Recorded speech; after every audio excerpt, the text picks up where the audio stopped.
उद्घाटन करून एका मेट्रोसाठी 6 वेळा माननीय प्रधानमंत्र्यांना हे सरकार बोलवतं। एका पुण्याच्या मेट्रोसाठी 18,000 कोटी रुपये, पण माझ्या कष्ट करणाऱ्या मायबाप शेतकऱ्यांसाठी आणि शिक्षकांसाठी या सरकारकडे पैसे नाही।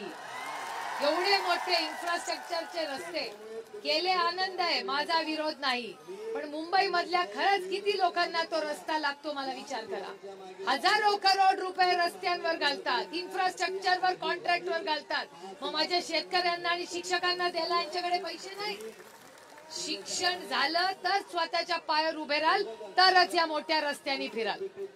त्याच्यामुळे शिक्षकालाच पहिलं प्राधान्य या देशात दिलं पाहिजे आणि हा शब्द सरकारने दिला होता।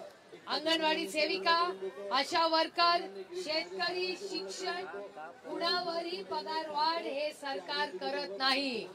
पण तुम्हाला आश्चर्य वाटेल, गेल्या 15 दिवसामध्ये 1,00,000 कोटी रुपयाचे इन्फ्रास्ट्रक्चरचे प्रोजेक्ट या सरकारने काढलेले आहेत। टेंडर रोज रात्री निघतायत, पण तुमच्या कामावर सही करायला या सरकारमध्ये हिंमत नाही। त्यामुळे खूप गांभीर्याने विचार करा।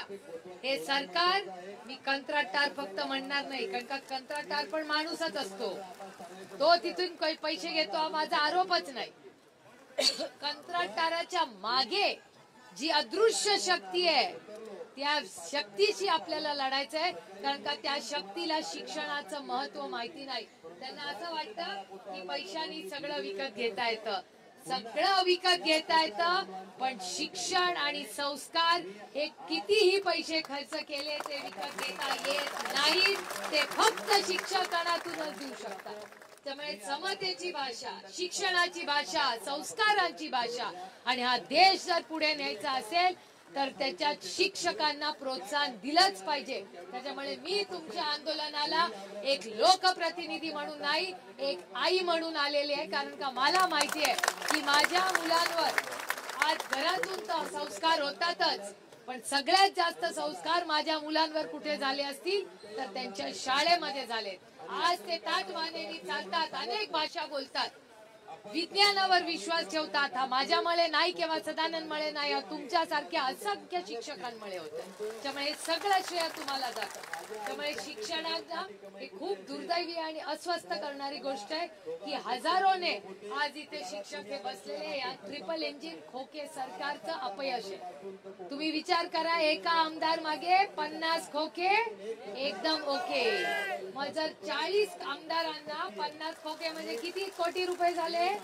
2,000 कोटी रुपये एक पक्ष फोडायला, 2 पक्ष फोडायला 4,000 कोटी रुपये, 4,000 कोटी रुपये सरकार फोडायला आहेत, पण माझ्या कष्ट करणाऱ्या शेतकऱ्यांना जे मेरिट वर पास झालेत त्यांना द्यायला यांच्याकडे पैसे नाही।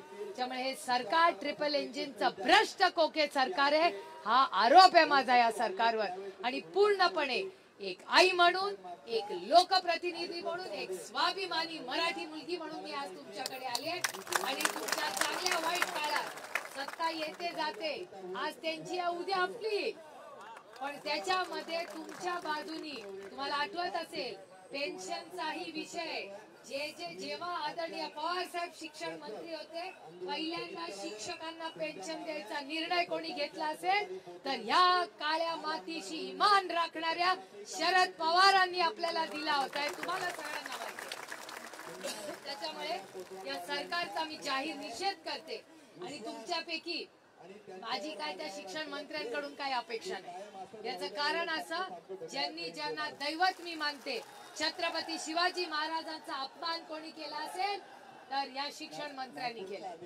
इथे शिक्षक बसलेले आहेत, त्याच्यासाठी किती वेळा येऊन बसले तुमच्या बरोबर चर्चेला, सरकार किती वेळा आलं, आपल्या हक्काचं सरकार आलं असेल तर सगळी यंत्रणा इथे आणली असती।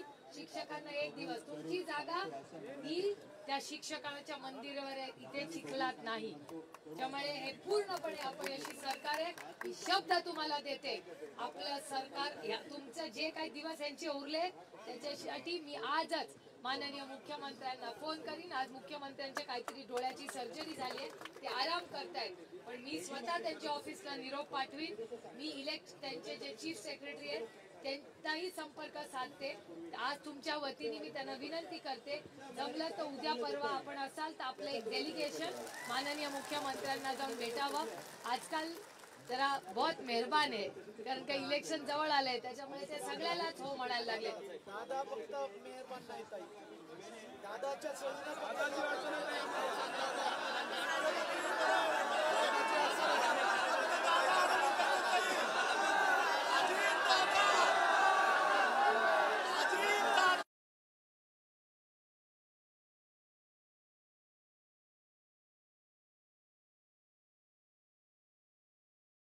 मुख्यमंत्र्यांना तातडीने संपर्क साधते त्यांचा संध्याकाळपर्यंत, कारण का ते डोळ्याचं काही सर्जरी झाली म्हणून आराम करताय.